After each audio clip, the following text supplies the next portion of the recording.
Bismillahirrahmanirrahim. Saudaraku yang dirahmati Allah, pernahkah Anda membayangkan sebuah kekuatan yang mampu menundukkan hati yang paling keras, bahkan jin dan binatang sekalipun?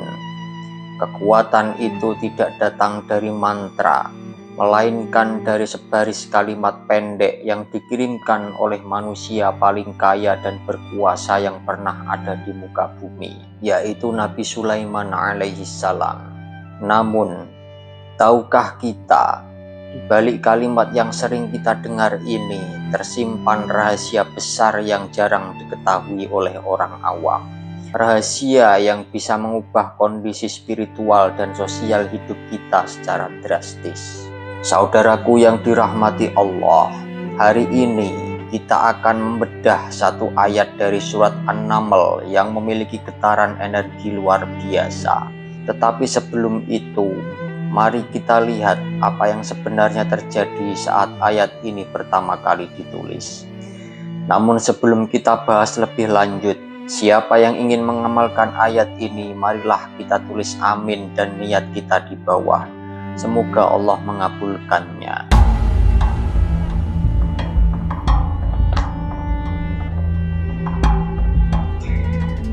Saudaraku yang dirahmati Allah, di dalam surah An-Naml ayat 30 terekam sebuah momen ikonik saat Ratu Balqis, yaitu penguasa kerajaan Sabak yang perkasa, menerima sebuah surat.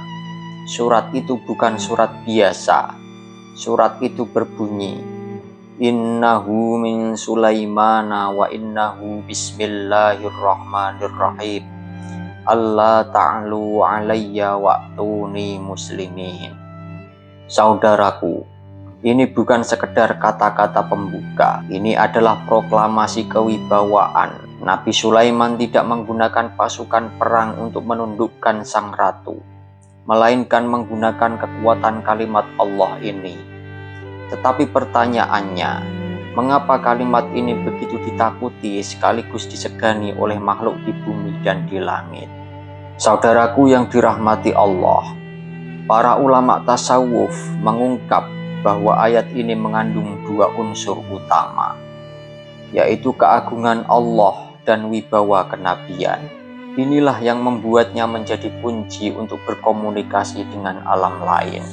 Tidak hanya untuk manusia, beberapa orang mengamalkannya untuk membentengi diri dari gangguan jin, bahkan membuat binatang menjadi patuh. Namun, kekuatan ini tidak muncul begitu saja.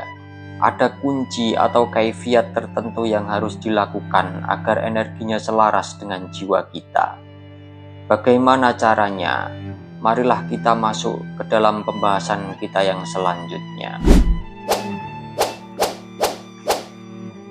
Saudaraku yang dirahmati Allah, untuk mendapatkan manfaat nyata, pertama, bacalah ayat ini sebanyak 100 kali dengan niat yang benar-benar tulus.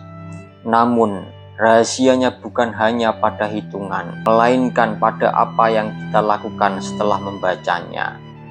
Lakukanlah meditasi atau tafakur, diam sejenak, biarkan hati kita terfokus hanya kepada Allah Subhanahu wa Ta'ala.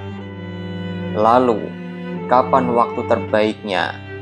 Bukan di siang hari yang ramai, melainkan pada saat dunia sedang terlelap, yaitu di sepertiga malam atau sebelum tidur. Di saat itulah tubuh dan jiwa berada pada titik paling murni untuk menerima nur atau cahaya spiritual.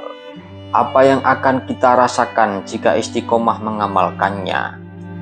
Bukan hanya perlindungan batin, tetapi kita akan merasakan sebuah ketenangan yang sulit dijelaskan. Pikiran menjadi lebih jernih di dalam mengambil keputusan, dan pintu-pintu rezeki yang tadinya tertutup seolah terbuka dengan sendirinya. Karena di dalamnya ada bismillah.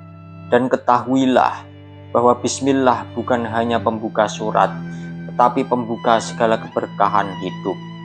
Bayangkan jika setiap langkah kita disinari oleh cahaya spiritual ini. Saudaraku yang dirahmati Allah, itulah keajaiban ayat Nabi Sulaiman yang bisa kita teladani. Jika kita merasa sedang dalam kesulitan atau ingin meningkatkan kualitas spiritual kita, tidak ada salahnya mulai mengamalkannya pada malam hari ini. Saya ingin mendengar cerita Anda. Silakan tulis di kolom komentar agar kita bisa saling mendoakan. Saya ucapkan terima kasih telah menonton. Wallahu a'lamu bishawab. Bismillahirrahmanirrahim. Innahu min Sulaiman wa innahu bismillahirrahmanirrahim. Allah ta'lu alayya wa'tuni muslimin. Innahu min Sulaiman wa innahu bismillahirrahmanirrahim. Allah ta'lu alayya wa'tuni muslimin. Innahu min Sulaiman wa innahu bismillahirrahmanirrahim. Allah ta'lu alayya wa'tuni muslimin.